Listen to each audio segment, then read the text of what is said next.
राधे राधे दोस्तों, मेरा नाम आरती पाठक है। मैं एक नया चैनल लेके आई हूँ। 75 डेज़ का चैलेंज है, बट इसमें क्लियर टू यू पेट का 75 डेज़ का नहीं है। इसमें खाली 35 डेज़ का ही रहेगा, 35 या 36 डेज़, क्योंकि इसकी पेट की डेट एग्जाम डेट आ चुकी है। 6 to 7 सितंबर में ही हो जाएगा। ये हमारा डे 1 है, 29 तारीख 8 आवर का चैलेंज है। इसमें यूपी पीसीएस के लिए मैं चैनल लेके, ये 75 डेज़ का है।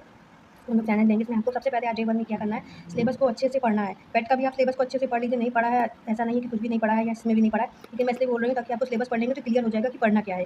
जिनको भी डाउट है, जो स्टार्ट कर रहे हैं, वैसे तो कहा जाता है कि भाई ऐसा नहीं है 1 महीने में स्पीड उतनी नहीं है, लेकिन आपको पढ़ लेना चाहिए पढ़ाई अच्छे से। तो ऐसा नहीं कि कुछ भी नहीं पढ़ा है तो पहले से पढ़ा ही होगा, लेकिन मैं सिलेबस इसलिए पढ़ने को कह रही हूँ, इससे ये रहेगा आपको फ़ायदा रहेगा कि पढ़ना क्या है, आपको कोई प्रॉब्लम नहीं होगी। और पीवाईक्यू दोनों का लगाना है, एमसीक्यू टेस्ट दोनों में देना है। इसमें पेट में आपको क्या पढ़ना है, आप इसमें यूपी पीसीएस में जैसे फैक्ट्स पढ़ने होते हैं, ये मोस्ट इंपॉर्टेंट होते हैं। बट पेट में क्या होता है कि इसमें फैक्ट्स कुछ नहीं पढ़ना होता है। इसमें जैसे पूछेंगे कि ये मंदिर कहाँ का है, किस राज्य में ये मंदिर है, यहाँ के किस देश की मुद्रा है, यहाँ की कैपिटल क्या है। मैं एक एग्जाम्पल के तौर पे आपको ऐसे ही बता रही हूँ। मैथ है, इंग्लिश है, इसमें सभी सब्जेक्ट्स आएंगे उसमें। और उसमें पीसी आपका ये फायदा रहेगा कि इसमें आपका ये पीसीएस के सीसेट में काम आ जाएगा, रीजनिंग के लिए। तो ये समझिए दोनों का काम हो जाएगा। इसलिए मैंने पेट को यूपी पीसीएस को थोड़ा सा साथ में रखा है, क्योंकि जितना आप पेट में तैयारी करेंगे वो हमारा सीसेट में आ जाएगा।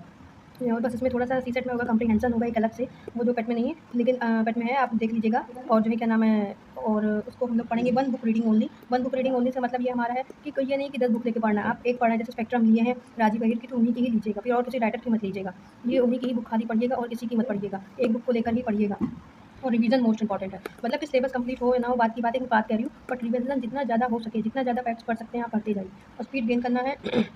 स्पीड गेन करने से मतलब है आपको हर में आपको, जैसे जब आप पूरा बाकायदा टाइमर लगा करके पेट का या पीसीएस का जो भी आप दे रहे हैं उसमें टाइमर जरूर लगाइए। और जो टाइम है उससे हमेशा मैंने कहा पहले करने की कोशिश कीजिए। मॉर्निंग में आप अपना कोर सब्जेक्ट रखिए, या फिर आप डिफिकल्ट सब्जेक्ट रखिए जो आपको लगता है। जैसे मान लीजिए किसी को पॉलिटिक्स समझ नहीं आती, किसी को हिस्ट्री की वो जो डेट्स होती हैं ईयर वो नहीं याद होती हैं, तो ये आप पहले रख सकते हैं मॉर्निंग में।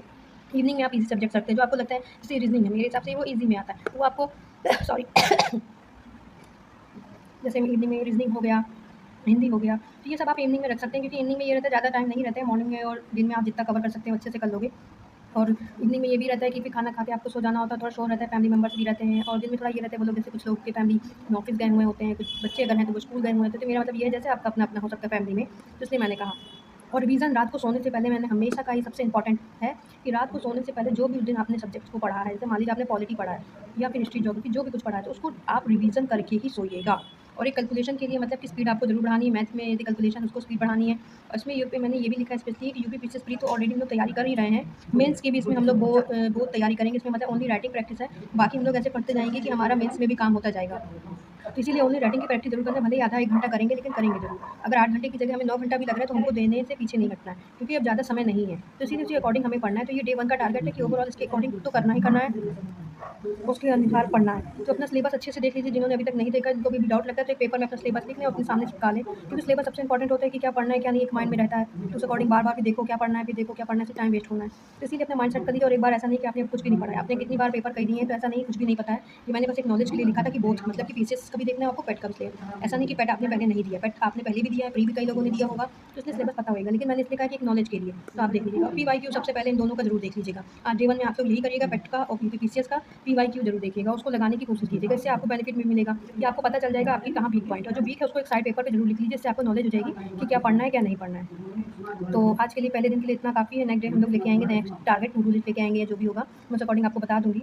अगर आपको 75 डेज चैलेंज एक्सेप्ट है तो कमेंट में मुझे एक्सेप्ट लिखिएगा, और सब्सक्राइब कीजिएगा, लाइक कीजिएगा, शेयर कीजिएगा। Radhe Radhe, all the best aspirants.